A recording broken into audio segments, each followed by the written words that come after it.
Create చేసేటప్పుడు voice ఇచ్చే టైంలో మ్యూజిషియన్ ఉండడు instrument. So there is a gap between the స్టాంజర్స్. దానికి మీరు మ్యాచింగ్ ఎట్లా ఇస్తారు?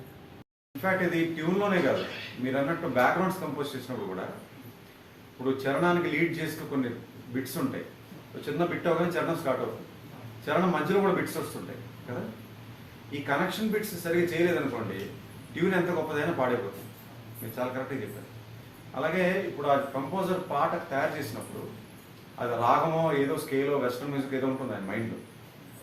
అది మైండ్లో పెట్టుకున్నప్పుడు ఈ చరణం లాస్ట్ లైన్ ఇక్కడ ల్యాండ్ చేస్తే దీనికి మనం కంపోజ్ చేసిన పల్లవి కరెక్ట్గా సెట్ అవుతుందా లేదా అని ముందుగానే ఐడియా ఉండాలి ఆయనకి. కానీ అసలు వాయిస్ ఏ శృతిలో ఉందని అసలు ఎలా తెలుస్తుంది అనేది, శృతి ఏంటో తెలుసుకోవడమే కదా. దానికన్నా కూడా ఒక గాయకుడు లేదా గాయని వాళ్ళ రేంజ్ తెలుసుకోవడం ముఖ్యం. అది ఎట్లా అంటే, ఇప్పుడు నేను మీకు టెక్నికల్గా శృతి అంటే తెలుస్తుందా? 3, 2, 1 అట్లా లేదా? సరే ఒక ప్లేస్ అనుకోండి, ఒక చోటు ఇక్కడ స్టార్ట్ చేసాం, దీని కిందకి వెళ్తే దాని కింద మందర స్థాయి షడ్జమం. ఓకే, ఇట్లా అట్ ర్యాండమ్ లేదా ట్రయల్ అండ్ ఎర్రర్లో కొంచెం తగ్గించుకుంటాం. ఇప్పుడు ఇక్కడ ఉన్నాం కదా, కొంచెం తగ్గించాం. ఇప్పుడు ఇక్కడి నుంచి కిందకి వెళ్తాం,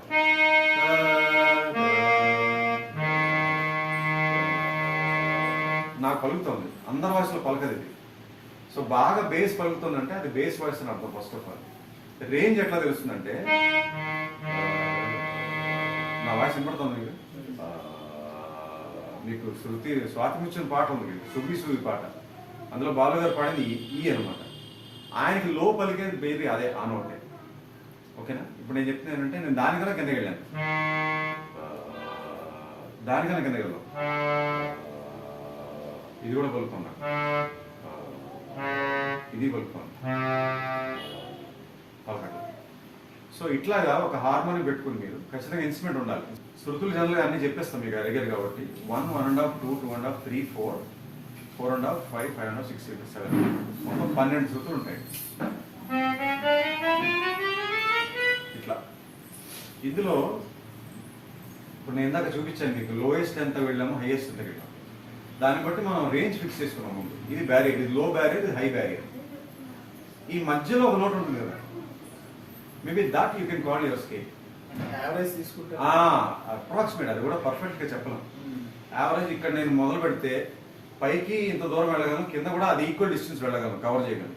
ఏదైనా పాట నాకు ఇస్తే న్యాయం చేయగలను. దానికన్నా ఎక్కువ పెట్టారనుకోండి, పైన ఎక్కువ పలకదు, నాకు కొంచెం దెబ్బతింటాను. అలాగే మరీ కింద పెట్టినా కిందకి ఎక్కువ వెళ్ళలేను. సో అందుకని ఈ 2 ఎండ్స్ ఉన్నాయి కదా, దీని మధ్యలో మేబీ ఒక నోట్ ఉంటుంది, అది మీ శృతి అని మీరు రఫ్గా ఫిక్స్ చేసుకోవచ్చు. ఫేక్ వాయిస్ సార్, రేంజెస్ మారుతాయి కదా. ఇప్పుడు పైకి వెళ్ళినప్పుడు they will sing in fake voice, మామూలుగా మాట్లాడేటప్పుడు ఒక శృతిలో ఉంటుంది. అది దాని గురించి ఒకసారి చెప్పండి సార్. శర్వాన్ గారు అడిగింది ఫాల్సెట్టో, అంటే ఇటాలియన్ టర్మ్ అది. ఫాల్సెట్టో వాయిస్ అంటే ఫాల్స్ వాయిస్ అనుకోండి, అది మీరు ఫేక్ వాయిస్ అన్నారు.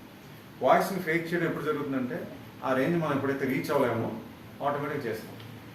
కిషోర్ కుమార్ గారు యోడ్లింగ్ అని చేసేవారు, అది వేరు. యోడ్లింగ్ అని అది హీ కెన్ ఇంప్రూవైజ్ అనమాట. కావాలని పై స్థాయికి వెళ్ళిపోతారు, బట్ ఒరిజినల్ వాయిస్ కాదు.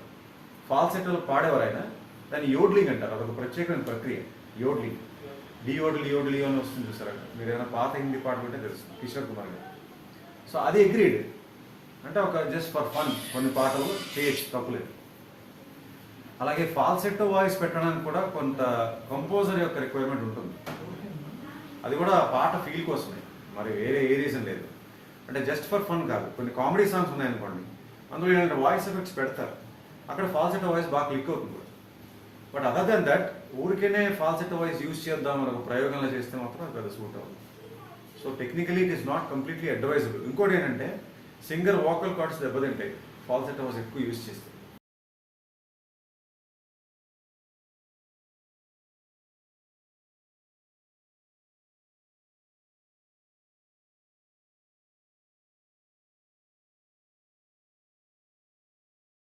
గౌతమ్, మీకు 35 years ఏజ్ అని చెప్తున్నారు.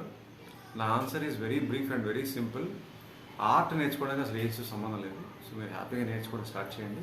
ఇన్ఫ్యాక్ట్ అది హాబీ అయినా పర్లేదు, ప్రొఫెషనల్గా అయినా పర్లేదు, ప్రాక్టీస్ చేయగలిగి మీకు టైం పెట్టగలనుకుంటే ఖచ్చితంగా నేర్చుకోండి. That's my answer.